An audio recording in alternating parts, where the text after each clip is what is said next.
first up, we have Charles Finny. And Charles, I hope you can hear me. I can hear you loud and clear. Can you hear me? I can hear you and I can see you, and you're looking very well. Well, thank you. So are you. It's good to see you again. Yes, it is. Yes, and we must get together with our good mate, Fran O'Sullivan, and shoot the breeze at some point when you're both in Auckland. Yeah, saw her not too long ago. Awesome. So, Charles, I'm not even too sure where to start, actually, when we're talking about geopolitics right at the moment, because we've got sparks flying in the relationship between the Cook Islands and New Zealand. We've got what's happening with Trump and Ukraine and Russia. We have Britain, which seems to be just going in all sorts of directions that we haven't seen before. And, of course, we've just got American politics as well. So I'm going to leave it up to you. Where do you think is our biggest problem in the geopolitical space, or what is going to have the most impact on New Zealand in terms of geopolitics right at the moment? What should we be watching? Well, I think short term, the biggest real threat to our interests would be the trade policy ideas that are being discussed by the Trump administration. So we look as though by the middle of March, we might be facing quite stiff tariff rates into the United States for steel and aluminium. I'm not sure how much steel is still going into the United States because that was impacted last time Trump was president, and those policies stayed in place under Biden.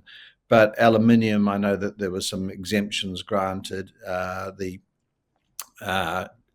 policy that's been announced is supposedly exemption-free, and that would have a significant impact perhaps on our aluminium exports if we don't get an exemption granted again.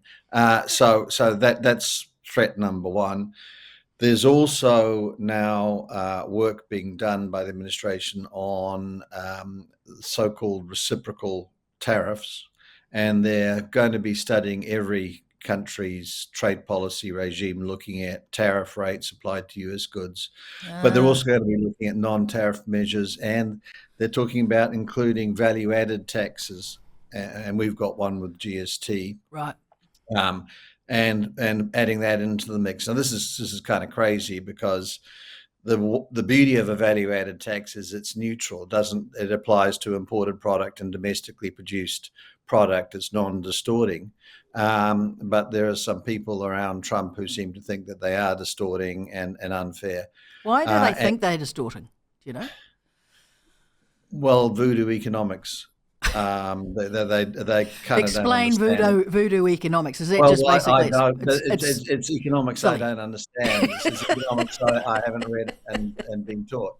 So they just seem to think that there's an issue, and I think it's an excuse for protectionism. And so the worst case scenario would be that we would face a tariff equivalent to the VA, to the GST, that is supposedly unfair.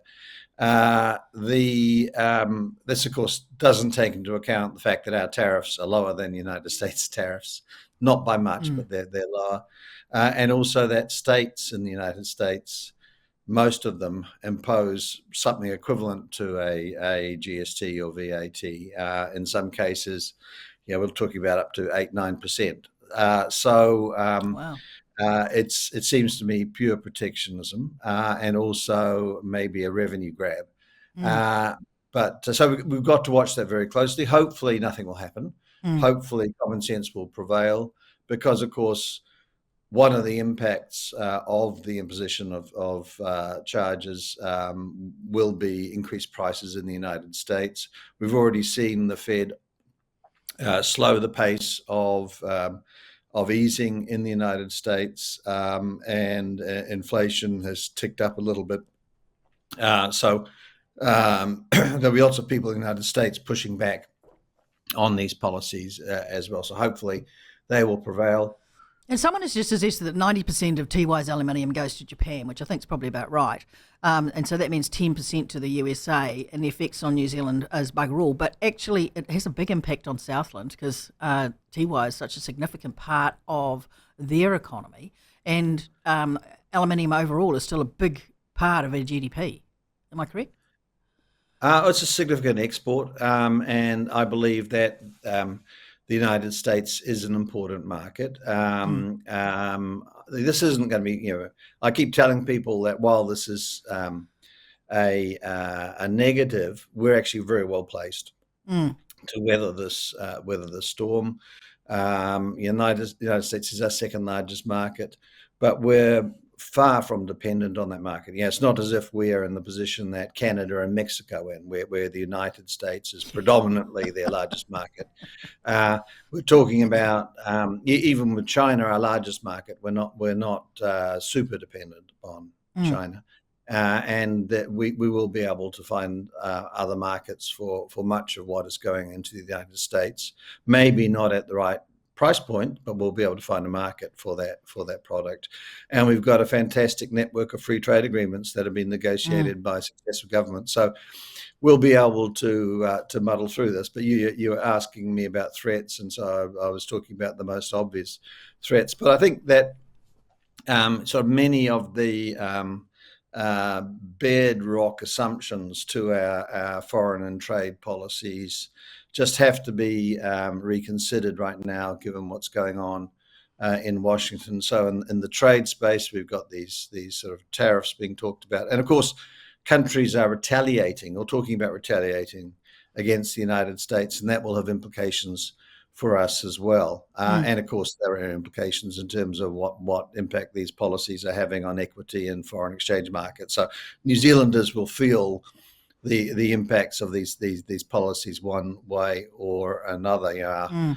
Our holidays to the United States might be more expensive. Well, they're pretty And expensive now.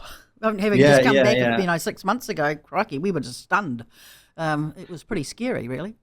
Yeah, it's almost 2 to 1, isn't it? Yeah, yeah. We were paying It's $1,000 for a a bit of a moderate shock. hotel. Yeah, Night. yeah, that's right. You go out to dinner and you spend $150, don't think too much of it. Then you look at your Visa bill and it's Yeah. $300. I'm a fan of these Uh, new international credit cards, the Wise cards and stuff like that, which make it a lot more transparent around what your yeah, costs are. Yeah, yeah. advise So anyone to use we've those. got all these threats in the economic space, and of Mm, course, this is really eating at the credibility of the international rules-based order, which is really important for medium-sized countries such as New Zealand. We can't be threatening tariffs in the same way Trump is trying to threaten people with